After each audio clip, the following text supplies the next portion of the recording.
இன்னைக்கு சூழ்நிலைக்கு அரசியல் அப்படிங்கிறது ரொம்பவே ஒரு சாதாரண ஒரு விஷயமா மாறிடுச்சு அப்படிங்கிறதுல யாருக்கும் எந்த விதமான ஒரு கருத்து வேறுபாடுமே தேவையில்லைங்க. அரசியல் அப்படிங்கிறது ரொம்ப ஒரு சாதாரண சகஜமான ஒரு விஷயமா மாறிடுச்சு. அவங்க அப்பா பண்ண முடியாத, அவங்க தாத்தா பண்ண முடியாத, அவங்க பெரியப்பா பண்ண முடியாததை இன்னைக்கு அந்த சின்ன சின்ன பொடி பசங்க பண்ணிவிட்டாங்க. அதாவது வீழ்த்தவே முடியாதுன்னு சொல்லி நினைச்ச இரு திராவிட கட்சிகளையுமே இன்னைக்கு வீட்டுல இருக்கக்கூடிய சின்ன சின்ன குழந்தைங்க மூஞ்சிக்கோசரம் அவங்க அப்பா அம்மா வீழ்த்திட்டாங்க. சின்ன சின்ன பிள்ளைங்களாம் என் தலையில சத்தியம் பண்ண நீ விஜய்க்கு தான் ஓட்டு போடணும். சின்ன சின்ன பிள்ளைங்களாம் அவங்க தாத்தா பாட்டிக்கிட்ட நீ எனக்கு தான் விஜய்க்கு தான் ஓட்டு போடணும் அப்படின்னு சொல்லி ரிக்வஸ்ட் வச்சதுனாலையும், திமுக அண்ணா திமுக மேல இருக்கக்கூடிய எதிர்ப்பு அலையின் காரணமாகவும், விஜய் மேல இருக்கக்கூடிய ஈர்ப்பு அலையின் காரணமாகவும் இன்னைக்கு ஒரு மிகப்பெரிய ஒரு அரசியல் மாற்றம் அப்படிங்கிறது தமிழகத்துல வந்துருச்சு. யாருமே வீழ்த்தவே முடியாதுன்னு நினைச்ச இரு திராவிட கட்சிகளையுமே இன்னைக்கு மக்கள் வந்து ஓரம் தள்ளிட்டாங்க. மக்கள் வந்து சுத்தமா ஒதுக்கி தள்ளிட்டாங்க அப்படிங்கிறதுல யாருக்கும் எந்த சந்தேகமும் வேண்டாம். ஓகேங்களா? இன்னைக்கு அரசியல் அப்படிங்கிறது வந்து பாத்தீங்கன்னா, இவங்க இல்லைன்னா அவிங்க, அவங்க இல்லைன்னா இவிங்க அப்படின்னு சொல்லிட்டு போயிட்டு இருக்குது. இதுல யாருக்குமே தெரியாத ஒரு மிகப்பெரிய ஒரு விஷயம் வந்து பாத்தீங்கன்னா, கடந்த காலகட்டங்கள்ல நம்ம தமிழகத்திலே நடந்திருக்குது. அதாவது இன்னைக்கு இருக்கக்கூடிய இரு திராவிட கட்சிகளும் அவங்க செய்யக்கூடிய தவறுகள ரொம்பவே அருமையா மூடி மறைக்கிறதுல ரொம்பவே பேர் வாங்கினவங்க, டிகிரி பட்டம் வாங்கினவங்க. எங்க எது நடந்தாலும் ஆதாரமே இருந்தாலும் சரி, அது மக்கள் மத்தியில போய் சேராம பார்த்துக்குவாங்க.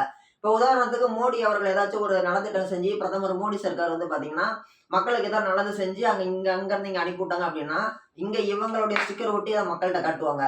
நாங்க இத செஞ்சுட்டோம் பாருங்க. இது எங்களோட சாதனை. மோடி வந்து அத ஏமாத்திட்டாரு. நாங்க தான் போராடி வாங்கி கொடுத்தோம் அப்படிம்பாங்க. இப்படி ஏகப்பட்ட விஷயங்கள் அப்படிங்கிறது வந்து பார்த்தீங்கன்னா, இவங்களுக்கு எது பாதுகாப்பா இருக்குமோ அதுக்கோசரம் மட்டுமே வச்சுக்கிட்டாங்க. வெளியில இருந்து எது வந்தாலும் இவங்க ஸ்டிக்கர் ஒட்டி மக்கள்ட்ட கொடுத்து மக்களை ஏமாத்திட்டு இருந்தாங்க. இப்போ உதாரணத்துக்கு மோடி சர்க்கார் வந்து பார்த்தீங்கன்னா, மத்திய அரசாங்கத்துடைய கட்டுப்பாட்டுல தான் வந்து பார்த்தீங்கன்னா, நியாய விலை கடைகள்ல அரிசி அப்படிங்கிறது, ஓஏபி அரிசி அப்படிங்கிறது, இது எல்லாமே வந்து பார்த்தீங்கன்னா, மக்கள் விநியோக பொருட்கள்லாம் வந்து பார்த்தீங்கன்னா, மத்திய அரசாங்கத்தோட ஒரு இதுல தான் குடுத்துட்டு இருக்கிறாங்க. அப்படி இருக்கக்கூடிய ஒரு சூழ்நிலையில, இங்க இருக்கக்கூடிய இடத்துல என்ன பண்றாங்க? ரேஷன் கடையில இங்க இருக்கக்கூடிய முதலமைச்சர் ஃபோட்டோ, அதே மாரி அந்த பரிசு பொருள் வந்துச்சுன்னா, அங்க இவங்களோட ஸ்டிக்கர் ஒட்டின ஃபோட்டோ தான் வருது. அப்ப அத பார்க்கக்கூடிய மக்கள் என்ன நினைப்பாங்க? மத்திய அரசாங்கம் சும்மாவாட்றக்கு, இவங்க தான் எல்லாம் பண்றாங்க. இவங்க இல்லைன்னா நம்மளுக்கு எதுவுமே இல்ல அப்படின்னு சொல்லிட்டு இத நோக்கி தான் போயிட்டு இருப்பாங்க. ஓகே. இவங்க வந்து மத்தவங்க செய்யக்கூடிய நல்லதுக்கு மட்டும் இவங்க ஸ்டிக்கர் ஒட்டிக்க மாட்டாங்க. மத்தவங்க செய்யக்கூடிய நல்லதுக்கு மட்டும் இவங்க ஸ்டிக்கர் ஒட்டிக்க மாட்டாங்க. இவங்க செய்யக்கூடிய ஒரு முக்கியமான விஷயம் என்னன்னு சொல்லி கேட்டோம்னா, செஞ்ச ஒரு முக்கியமான விஷயம் என்னன்னு சொல்லி கேட்டோம்னா, தமிழ் ஈழ படுகொலைக்கு துணை போனது.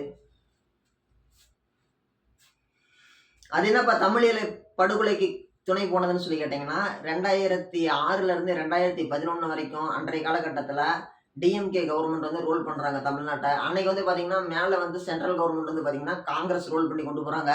அப்படி இருந்த ஒரு சூழ்நிலையில, அப்படி இருந்த ஒரு காலகட்டத்தில தமிழ் ஈழ போர் அப்படிங்கிறது வந்து பார்த்தீங்கன்னா, தமிழ் ஈழ போர் அப்படிங்கிறது இலங்கையில ஒரு முத்தி போயிருந்த ஒரு காலகட்டம். அப்படி இருக்கும் பொழுது, ரொம்பவே ஒரு ரொம்பவே ஒரு வருத்தமான விஷயம் அப்படிங்கிறது அன்னைக்கு நடந்துச்சு. அதுல ரொம்ப ரொம்ப முக்கியமான விஷயம் 2009 மே 18 தமிழீழ படுகொலை நாள் முள்ளிவாய்க்கால்ல. கிட்டத்தட்ட அந்த விஷயம் நடந்ததெல்லாம் எங்கன்னு சொல்லி கேட்டோம்னா, இங்க தமிழ்நாட்டுல நம்மளுடைய DMK rule leader mister M. Karunanidhi ஐயா அவர்களுடைய தலைமையில தான் வந்து பார்த்தீங்கன்னா, அன்னைக்கு வந்து முதல்ல இந்த விஷயம் அப்படிங்கிறது நடந்துச்சு. எப்படி நடந்துச்சுன்னு சொல்லி கேட்டீங்கன்னா, இவரு என்ன பண்றாரு, இலங்கையில நடக்கக்கூடிய போர கண்டிச்சு உண்ணாவிரதம் இருக்கிறாரு. அரை மதியம் உண்ணாவிரதம் இருக்கிறாரு. ஒரு பெரிய கட்டில போட்டு, காலு கிட்ட 2 ஏர் கூலரு, தலை கிட்ட 2 ஏர் கூலரு, இப்படி வச்சுட்டு ஒரு உண்ணாவிரதம் இருக்கிறாரு. காலையில சாப்பிட்டு வந்தாரோ, சாப்பிட்டு வரலையோ தெரியல. ஒரு உண்ணாவிரதம் இருக்கிறாரு. அவர் உண்ணாவிரதம் இருந்துட்டு இருக்கும்போது என்ன சொல்லி உண்ணாவிரதம் இருக்கிறாரு? இலங்கை அரசை கண்டிச்சு, தமிழீழ படுகொலையை எதிர்த்து, இலங்கை போர்ல தமிழர்களுக்கு ஆதரவு தெரிவிக்கிற விதமா நான் வந்து போராட்டம் பண்றேன்னு சொல்றாரு. சொல்லிட்டு ஒரு உண்ணாவிரதம் இருக்கிறாரு. அப்படி உண்ணாவிரதம் இருந்துட்டு இருந்த ஒரு காலகட்டத்துல ஒரு முக்கியமான விஷயம் நடக்குது. உடனே ஒரு அறிவிப்பு தராரு. என்ன சொல்றாரு? இலங்கையில போர் நிறுத்தி வச்சுட்டாங்க. இன்னைக்கு வந்து பாத்தீங்கன்னா, நீங்கலாம் வந்து பாத்தீங்கன்னா ரொம்ப பாதுகாப்பா இருக்கிறீங்க. இலங்கையில போர் நிறுத்திவிட்டாங்க அப்படின்னு சொல்லி அவர் அறிவிப்பு கொடுக்குறாரு. உடனே அவங்க இந்தாண்ட இலங்கை சைடுல வந்து அவங்க ஒரு அறிவிப்பு கொடுக்குறாங்க. இந்த மாதிரி நாங்க வந்து 0 புல்லட் பாயிண்ட் அப்படிங்கறத நாங்க கொடுத்துட்டோம். முள்ளிவாய்க்கால் அப்படிங்கிற இடம், இலங்கையோட வடக்கு பகுதியில் இருக்கக்கூடிய முள்ளிவாய்க்கால் வந்து பாத்தீங்கன்னா 0 புல்லட் பாயிண்ட் ஏரியா. அதாவது அந்த இடத்துல ஒரு சின்ன புல்லட் கூட அந்த பக்கம் வராது. ரொம்பவே சேஃபான இடம். நாங்க இடையில கொஞ்ச நாள் போர் நிறுத்தி வைக்கலாம்னு இருக்கிறோம். தமிழர்கள்லாம் வந்து பாத்தீங்கன்னா நீங்க அந்த இடத்துல போய் இருந்துக்கோங்க, நீங்க பாதுகாப்பா இருந்துக்கலாம்னு சொல்லிட்டு அவங்க ஒரு அறிவிப்பு கொடுக்குறாங்க. ராஜபக்சே, மகேந்திர ராஜபக்சே, கொடுங்கோல் அரக்கன், அந்த ராஜபக்சேவனுடைய தலைமையிலான ஒரு அரசு வந்து பாத்தீங்கன்னா இப்படி அறிவிப்பை வெளியிடுறாங்க. இவங்க சொன்னதை கேட்டு இவங்க சொல்றது உண்மைதான் நம்பி அப்பாவி மக்கள் வெளியில வராங்க. நீங்க கேட்கலாம், ஏப்பா இதெல்லாம் என்ன? அன்னைக்கு என்ன டிவி இருந்துச்சா? ரேடியோ இருந்துச்சா? இங்க கருணாநிதி இருக்கிறது, உண்ணாவிரதம் இருக்கிறது மக்களுக்கு எப்படி தெரியும்? இன்னைக்கு தான் நம்மகிட்ட ஃபோன் இருக்குது. உடனுக்குடனே அனைத்து அப்டேட்டுமே போய் சேருது. அன்னைக்கு எப்படி போய் சேர்ந்துச்சுன்னு சொல்லி கேட்டீங்கன்னா, வானொலி. வானொலி அப்படிங்கிறது எல்லார்கிட்டயுமே அன்னைக்கு இருந்துச்சு. இன்னைக்கும் இருக்குது. என்னைக்குமே இருக்கும். வானொலியில இங்க நடக்கக்கூடிய விஷயங்கள் உடனுக்குடனே அங்க தெரியப்படுத்தப்படுகிறது மக்களுக்கு. அப்படி இருந்த ஒரு சூழ்நிலையில, மக்கள் அவங்க சொன்னத நம்பி கிட்டத்தட்ட 1,00,000த்திற்கும் அதிகமான தமிழர்கள் முள்ளிவாய்க்கால் அப்படிங்கிற பகுதியில ஒன்று சேர்றாங்க. அப்படி அவங்க ஒண்ணு சேர்ந்த வாட்டி, அந்த இலங்கை ராணுவம் என்ன பண்றாங்க, மிகப்பெரிய ஒரு குண்டுமழை அப்படிங்கிறது பொழியிறாங்க. அது என்னப்பா குண்டுமலைன்னா, நம்ம மேல விமானம் போகும்போது அங்கேருந்து குண்டு போட்டு கிட்டத்தட்ட 70, 80,000த்திற்கும் மேற்பட்ட தமிழர்களை குண்டு வீசி கொலை பண்றாங்க. இது எவ்வளவு பெரிய ஒரு சதி திட்டம், எவ்வளவு பெரிய ஒரு துரோகம். நாங்க உங்களுக்கு பார்த்தீங்கன்னா, நல்லது பண்ணணும்னு தான் நாங்க நெனைச்சோம். கடைசியா தப்பா முடிஞ்சிருச்சுன்னு சொல்லிட்டு எல்லாம் விலகிட்டாங்க. செத்து போனது 70, 80,000 தமிழ் மக்கள். இது மிகப்பெரிய ஒரு துரோகம். எதிரியாவே இருந்தாலும் நம்ம வீட்டுக்கு வந்தான் அப்படின்னா, சாப்பாடு போட்டு நல்ல விதமா தான் அனுப்பிவிடுவாங்க. எதிரிக்கு கூட சாப்பாட்டுல விஷம் வைக்க மாட்டான் நம்ம மக்கள். அப்படி இருக்கக்கூடிய ஒரு சூழ்நிலையில, நம்பி வர வச்சு, முதுகுல குத்தி கொலை பண்ணது இலங்கை சிங்கள அரசு. அந்த கருப்பு தினத்தோட நாள் தான் பார்த்தீங்கன்னா, மே 18. இப்படி ஒரு மிகப்பெரிய ஒரு இனப்படுகொலைய வெளியில தெரியாம பார்த்துக்கிறதுல, இங்க இருந்த திராவிட அரசு பார்த்தீங்கன்னா, திராவிட கட்சிகள் பார்த்தீங்கன்னா, ரொம்ப சிறப்பா செயல்பட்டாங்க. கடந்த வருஷம் 2025 மே 18 வரைக்குமே, ஒவ்வொரு வருஷம் மே 18 வரும் பொழுதும், நாம் தமிழர் கட்சியில சீமான் அண்ணா தலைமையில, அதே மாரி தமிழ் தேசியம் பேசக்கூடிய, தமிழ் தேசியத்தை முன்னெடுத்து அரசியல் செய்யக்கூடிய அனைத்து நபர்களுமே பார்த்தீங்கன்னா, இலங்கை படுகொலை மே 18 கருப்பு தினமா அனுசரிப்பாங்க. இந்தாண்டா திராவிட கட்சிகள் என்ன பண்ணுவாங்க, மே 18 மிகப்பெரிய ஒரு கொண்டாட்டமான நாளா அன்னைக்கு தான் போட்டி நடத்தி, மக்களுக்கு பரிசு குடுத்து, என்ன பண்றாங்க, மக்களுக்கு பயிற்சி குடுக்குறாங்க. மக்கள் மைண்ட்ல ரிஜிஸ்டர் பண்றாங்க. மே 18 வந்துச்சுன்னா நம்மளுக்கு பிரைஸ் குடுப்பாங்க. நம்ம அன்னைக்கு சந்தோஷமா இருக்கலாம். அன்னைக்கு போட்டி நடத்துவாங்க. நம்ம போட்டி வருஷம் பூரா போட்டிக்கு பயிற்சி எடுக்கலாம்னு சொல்லிட்டு, ஒரு பக்கம் இவங்க இந்த மாரி மக்களோட மென்டாலிட்டிய மாத்துறாங்க. இங்க இல்ல. நீங்க இந்தாண்ட கேரளா போனாலும் சரி, ஆந்திரா போனாலும் சரி, கர்நாடகா போனாலும் சரி, பல்வேறு இடங்கள்ல பார்த்தீங்கன்னா, மே 18 அப்படிங்கிறது ஒரு செலிப்ரேஷன் டே அப்படிங்கிற மாரி பார்க்கப்படுகிறது மக்கள் மத்தியில.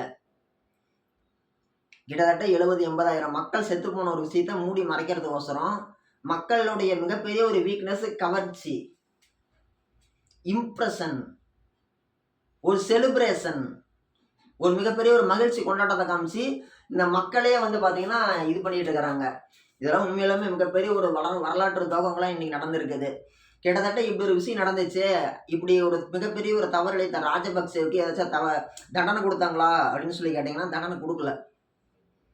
மகேந்திர ராஜபக்சே அவர்களுக்கு எந்த தண்டனையுமே மக்கள் அப்படிங்கிறவங்க குடுக்க முடியாது. சரி, மற்ற நாடுகள் ஏதாவது குடுத்தாங்கன்னு சொல்லி கேட்டாங்கன்னா, அவங்களும் குடுக்கல.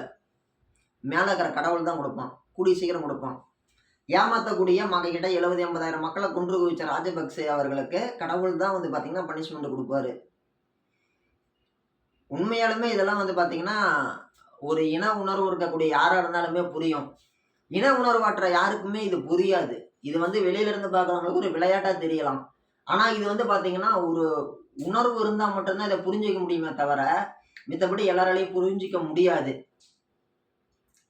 இப்ப நாம பார்த்தோம்னா, ஒரு இங்கேருந்து கேரளாவுக்கு போறோம்னு வைங்க, அல்லது இங்கேருந்து ஆந்திரா போறோம், அல்லது இங்கேருந்து கர்நாடகா போறோம். அட உடுங்கப்பா, இங்கேருந்து ஆந்திரா, கர்நாடகாலாம் வேணாம். இங்கேருந்து பக்கத்து ஊர்ல போறோம். சரிங்களா? இங்கேருந்து பக்கத்து ஊருக்கு போயிட்டு, ஒரு ஒரு மலை கிராமத்துக்கு போறோம். மலை கிராமத்துக்கு போயிட்டு, ஒருத்தன் ஆடு திருடிட்டு வந்தான்னா அவன விட்டுர்றாங்களா? தொரத்திட்டு பின்னாடியே வராங்கல்ல.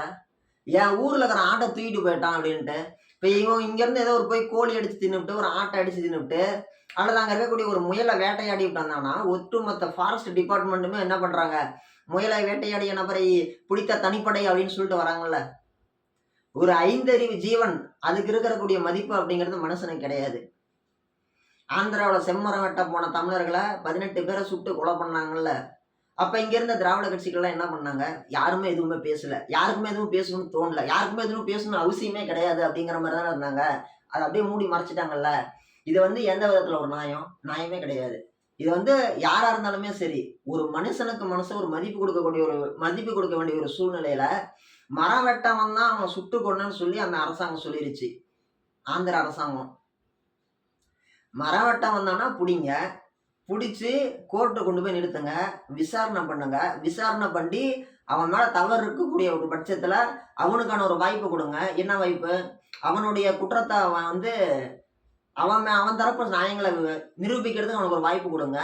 அதெல்லாம் எதுவுமே பண்ணாம, கண்டதும் காதல் அப்படிங்கிறது மாரி, பார்த்ததும் சுடுவேன் அப்படின்னு சொல்லிட்டு நீங்கலாம் சுட்டு கொன்னுப்புட்டு, இப்ப அன்னைக்கு கத்துன ஒரே ஒரு ஆள் யாருன்னு சொல்லி கேட்டோம்னா, நம்ம சீமான் அண்ணன் மட்டும் தான் கத்துனாரு. அன்னைக்கும் யாருமே கத்தல. அந்த உணர்வு இருக்கிறவங்க தானே கத்துவாங்க. உணர்வு இல்லாத யாரும் கத்த மாட்டாங்கல்ல. உணர்வு இருந்தா தான் அது சொல்லத் தோணும். உணர்வு இல்லைன்னா யாரும் பேச மாட்டாங்கல்ல. என்னடா கேரளால இருந்து ஆட்சியாள வந்தவங்களும், கர்நாடகால இருந்து ஆட்சியாள வந்தவங்களும், ஆந்திரா ஓங்கோல்ல இருந்து இங்க வந்தவங்களும், அவங்களுக்கு அந்த உணர்வு புரியாதுல்ல. இங்க நம்ம இன சொந்தங்களுக்கே அது புரியாதுல்ல. எல்லாம் மயக்கத்துல இருக்கிறாங்கல்ல. அந்த ஒரு அந்த ஒரு துண்ட போட்டுக்கிட்டா என்னமோ எல்லாம் கிடைச்ச மாரி.